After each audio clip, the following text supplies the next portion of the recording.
Chhatrapati cinema జరిగినప్పుడు చాలా కలిసిపోయామండి మేమిద్దరం. సినిమా బాగా తీసాం, బాగా ఆడింది, మీ అందరికీ నచ్చింది, చాలా ఆనందం. కానీ దానికన్నా ఎక్కువ ఇద్దరు కూర్చొని కబుర్లు చెప్పుకుంటా ఉండేవాళ్ళం అండి. ఆ టైంలోనే నేను ట్వీట్ కూడా చేశాను అనుకుంటా, ప్రభాస్ ఇస్ మై సోల్మేట్ అని. మా ఆవిడ కొంచెం కోపం వచ్చి ఉండొచ్చు, బట్ ఏం అనలేదు. ఈ సినిమా చేస్తున్నంతసేపు ఇంతకు ముందు చెప్పానండి, చాలాసార్లు అలుపు వస్తుంది, నిస్పృహ వస్తుంది అని చెప్పి. జనరల్గా డైరెక్టర్ అందరూ ఎవరన్నా తగ్గిపోతుంటే డైరెక్టర్ని పైకి లేపాలి.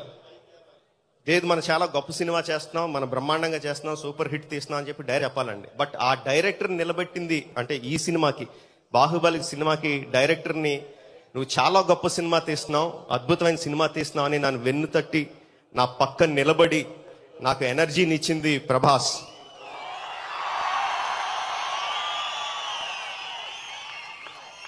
స్టాండర్డ్ డైలాగ్ అండి ప్రభాస్ది. డార్లింగ్ మీరు ఏ సినిమా తీస్తున్నారో మీకు తెలుసా? మీరు తెలుగు సినిమా తీయట్లేదు, ఇంటర్నేషనల్ సినిమా తీస్తున్నారు. అసలు ఏంటి మీరు? 6 సంవత్సరాల క్రితం నేను ప్రభాస్ చెప్పానండి ఒక పెద్ద సినిమా చేస్తున్నామని. 4 సంవత్సరాల క్రితం బాహుబలి రఫ్గా ఒక లైన్గా చెప్పాను. 3 సంవత్సరాల క్రితం తనకి మొత్తం కథ అంతా చెప్పాను, కొంత చిన్న చిన్న డీటెయిల్స్ చెప్పకపోయినా. 2 సంవత్సరాల క్రితం తన డేట్స్ అడిగానండి. డార్లింగ్ ఇంత పెద్ద సినిమా తీస్తున్నాం కదా, నాకు 1 సంవత్సరం పాటు నీ డేట్స్ కావాలి అని చెప్పి. ప్రభాస్ నవ్వి, మీరు ఎన్ని రోజులు తీస్తారో మీకు తెలియదు డార్లింగ్, 2 సంవత్సరాలు నేను ఈ సినిమాకి నేను డేట్స్ ఇస్తున్నాను అన్నాడు.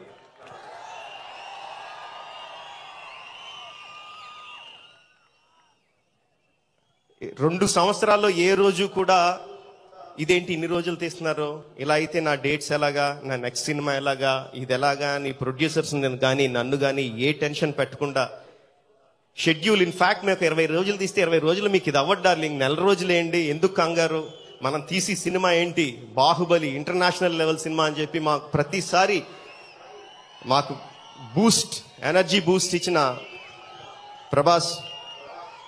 ఈ సినిమా మీద రకరకాల వాళ్ళకి రకరకాల నమ్మకాలు ఉంటాయండి, ఈ సినిమా వద్దు, ఈ సినిమా వద్దు, ఈ సినిమా వద్దు అని చెప్పి. బట్ అందరికన్నా మాక్సిమం ఆ నమ్మకం ఉన్నది ప్రభాస్ కండి. ఆ నమ్మకం డార్లింగ్ నీకు తెలియకపోవచ్చు, ఈ సినిమా మీద నీకున్న నమ్మకం మా అందరికి చాలా బలాన్ని ఇచ్చింది.